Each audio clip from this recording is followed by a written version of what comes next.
السلام علیکم ورحمۃ اللہ وبرکاتہ۔ ایک ماں لکھتی ہیں، وہ بھی کیا دن تھے جب میرا گھر ہنسی مذاق اور لڑائی جھگڑوں کی آواز سے گونجتا تھا۔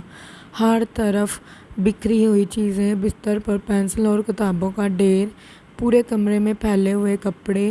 میرا پورا دن ان کو کمرہ صاف کرنے اور چیزیں سلیقے سے رکھنے کے لیے ڈانٹنے میں گزرتا۔ صبح کے وقت ایک جاگتے ہی کہتا، ماما مجھے کتاب نہیں مل رہی۔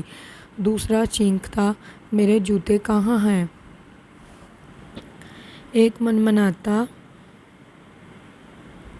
بابا ماما میری ہوم ورک والی ڈائری، اور دوسرا رندی آواز میں کہتا، ماما میں اپنا ہوم ورک کرنا بھول گیا۔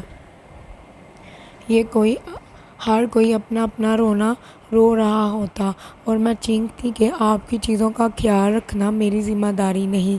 اب آپ بڑے ہو گئے ہو، خود سنبھالو۔ آج میں ان کے کمرے کے دروازے پر کھڑی ہوں، بستر خالی ہے، الماریوں میں صرف چند کپڑے ہیں، جو چیز باقی ہے وہ ہے ان کی خوشبو۔ اور میں ان کی خوشبو محسوس کر کے اپنے خالی دل کو بھرنے کی کوشش کرتی ہوں۔ اب صرف ان کے کہکو جھگڑوں اور میرے گلے لگنے کی یاد ہے۔ آج میرا گھر صاف ہے، سب کچھ اپنی جگہ پر ہے، یہ پرسکون، پرامن اور خاموش ہے، زندگی سے خالی ایک صحرا کی طرح۔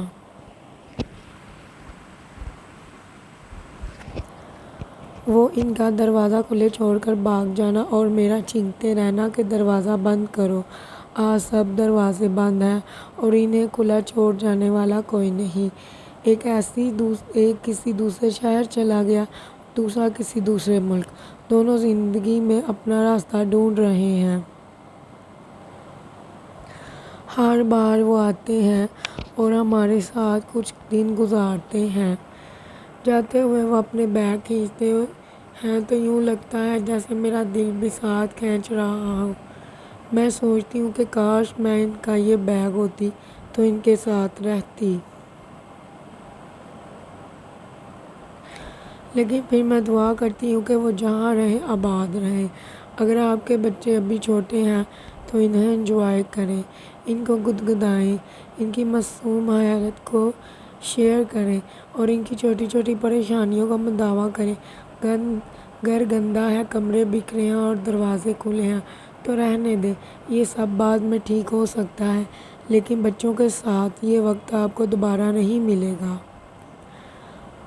ایسی سبق آموز ویڈیوز کے لیے ہمارے چینل کو لائک کریں، سبسکرائب کریں، اپنی اس بہن کو زیادہ سے زیادہ سپورٹ کریں اور میری طبیعت کے لیے دعا کریں۔ اللہ تعالیٰ آپ سب کو ہمیشہ خوش سلامت رکھے۔ بیل آئیکن کے بٹن کو لازمی پریس کریے گا۔ اللہ حافظ۔